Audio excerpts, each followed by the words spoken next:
உங்கள் நிலம் உங்கள் அனுமதி. இன்றைக்கி நம்ம பார்க்க போகிற தலைப்பு வந்து அணுகுசாலை விவரம். நம்ம பழைய வீடியோவில் வந்து அணுகுசாலை விவரங்களை வந்து நிறையா பேசியிருக்கோம். இருந்தாலும் இன்றைக்கி வந்து பொதுமக்களுக்கு நீங்கள் வச்சுருக்கிற இடத்துக்கு அனுமதி தேவைப்படும் போது உங்களுக்கு இந்த அணுகுசாலையில் வந்து நிறைய பிரச்சனைகள் இருக்குது, எங்களுக்கு அதில் நிறைய சந்தேகங்கள் இருக்குதுன்னு சொல்லி நிறைய ஃபோன் கால்ஸ் வருது.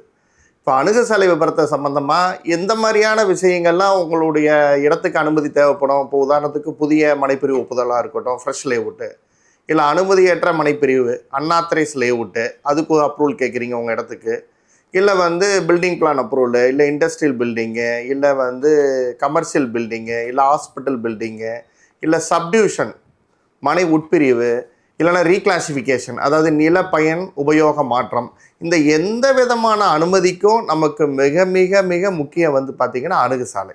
அந்த அணுகுசாலைக்குரிய விபரத்தை நம்ம வந்து நகர் ஊரமைப்பு இயக்ககத்தில் சமர்ப்பித்தா தான் நீங்கள் கோரும் அனுமதி வந்து எளிதாக பெற இயலும். அது எந்தெந்த மாதிரியான ஆவணங்களை வந்து அந்த அணுகுசாலைக்கு நம்ம வழங்கணும், அந்த மாதிரியான விஷயங்களை எப்படி நம்ம வந்து பெறுவது, எங்கிருந்து பெறுவது, இதெல்லாம் வந்து நாளைய வீடியோவில் வந்து நம்ம வந்து விரிவாக பார்க்கலாம். உங்கள் நிலம் உங்கள் அனுமதி.